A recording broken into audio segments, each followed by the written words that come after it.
Faya ayyuhal hadirun ittaqullaha haqqa tuqatih wa la tamutunna illa wa antum muslimun. Qala Allah Ta'ala fil Qur'anil Azim, a'udzu billahi minasy syaithanir rajim.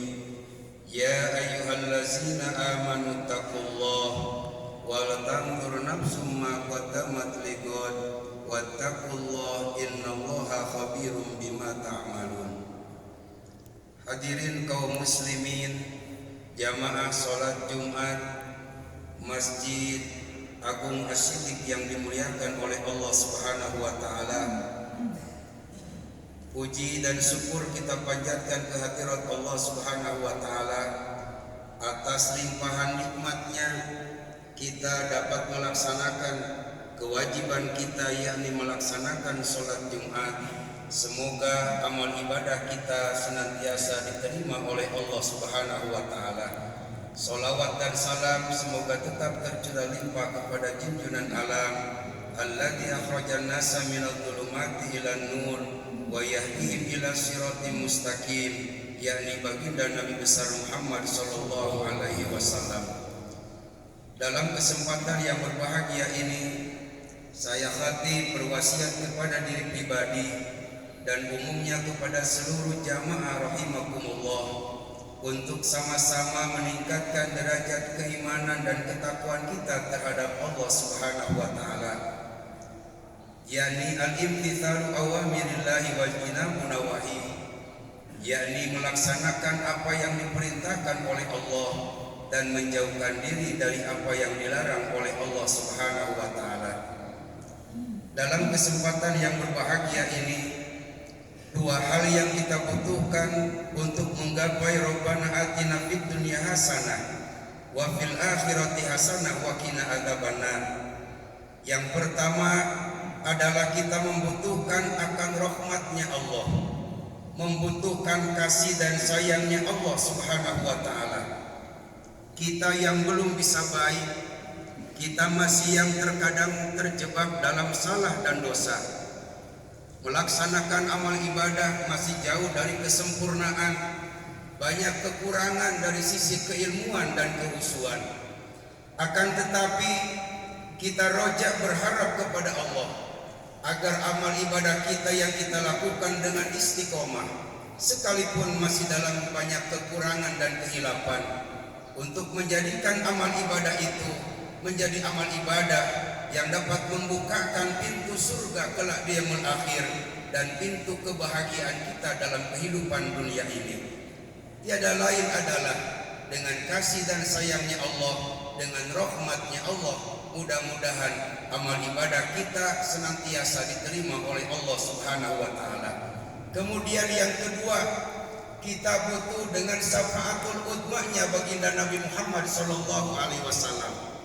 Kita yang berharap syafaatnya Nabi, dan Nabi yang akan memberikan syafaat atas kehendak daripada Allah Subhanahu wa taala. Orang yang berharap mendapatkan syafaat agar syafaatnya terkabul, tentunya harus nyambung dengan yang memberikan syafaat. Bagaimana cara kita menyambungkan agar kita yang berharap syafaat dengan yang akan memberikan syafaat? Pertama, kita harus lebih meningkatkan rasa cinta mahabbah kita terhadap orang yang akan memberikan syafaat kepada kita. Kita harus memperbanyak membaca sholawat sebagai bukti kita mahabbah, kita cinta terhadap baginda Nabi besar Muhammad sallallahu alaihi wasallam. Baginda Nabi manusia, kita pun sama manusia. Baginda Nabi manusia pilihan dan istimewa, yang diistimewakan oleh Allah, mulia dan dimuliakan oleh Allah. Kita pun sama manusia, akan tetapi kita yang masih banyak kekurangan, kealpaan dan jauh daripada kesempurnaan. Kemudian yang kedua, cara menyambungkan diri kita agar kita mendapat pertolongan, mendapat syafaatul udma kelak nanti di yaumul akhir. Al-Quran surah Al-Ahzab ayat 21 membimbing kepada kita, laqad kana lakum fi rasulillahi uswatun hasanah. agar kita dapat syafaat, agar kita dapat mendapatkan syafaatul uzma kelak nanti di yaumul akhir, adalah meniru, mencontoh, mentauladani sifat dan akhlak mulianya baginda Nabi besar Muhammad sallallahu alaihi wasallam.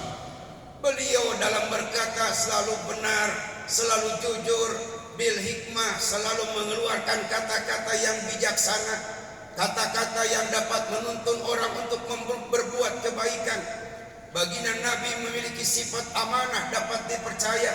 Baginda Nabi memiliki sifat patonah, ilmunya meluas. Dan tentunya baginda Nabi adalah sebagai figur mubalik yang tentunya dari seluruh mubalik.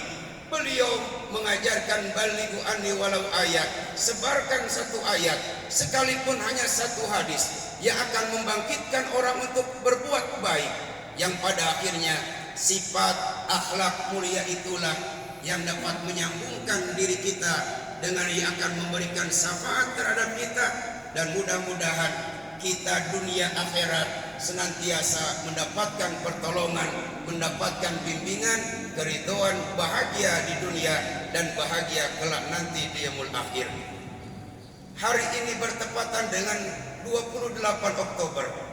Sumpah Pemuda merupakan hal yang momentum bagi kita untuk terus al-harokah barokah, untuk melangkah, untuk berbuat yang positif, melakukan sesuatu yang baik, menyatukan sesuatu yang berbeda dalam kerangka untuk memajukan kebersamaan, yang pada akhirnya mudah-mudahan kita bisa mendapatkan hasil yang lebih maksimal, sesuatu yang bisa bermanfaat bagi semuanya, dan diantaranya adalah sifat akhlak karimah baginda Nabi harus menjadi tauladan bagi kita bersama untuk mendapatkan kemuliaan dunia, kemuliaan akhirat. Nabi dimuliakan oleh Allah bukan karena semata-mata beliau sebagai khulafaur rasyidin, pemimpin dari segala pemimpin. Beliau dimuliakan oleh Allah bukan karena hartanya yang melimpah ruah, tapi beliau dimuliakan oleh Allah sampai hari ini terus namanya dari masyrik sampai maghrib disebutkan melalui lantunan sholawat adalah karena beliau memiliki akhlakul karimah, al-adab, etika, akhlak, moral di atas ilmu. Tentunya ilmu yang diimbangi dengan akhlak yang baik, kepintaran kita yang didasarkan dengan akhlak yang karimah, maka akan melahirkan sesuatu yang jauh lebih positif. Semoga di sisa-sisa usia kita, di saat-saat kita sehat, di saat-saat kita kaya, di saat kita lapang waktu, di saat kita masih hidup, di saat kita masih muda, mudah-mudahan kita bisa memanfaatkan kesempatan itu untuk lebih meningkatkan taqarrub dekat kita kepada Allah Subhanahu wa taala. A'udzubillahi minasyaitonir rajim. Bismillahirrahmanirrahim. Wal asri innal insana lafi khusrin illa alladziina amanu wa 'amilus solihati wa tawasaw bil haqqi wa tawasaw bis sabr. Barakallahu li wa lakum fil Qur'anil azim wa nafani wa iyyakum bima fihi minal ayati wa dzikril hakim wa taqabbala minni wa minkum tilawatahu innahu huwal ghafurur rahim. Allahumma shalli ala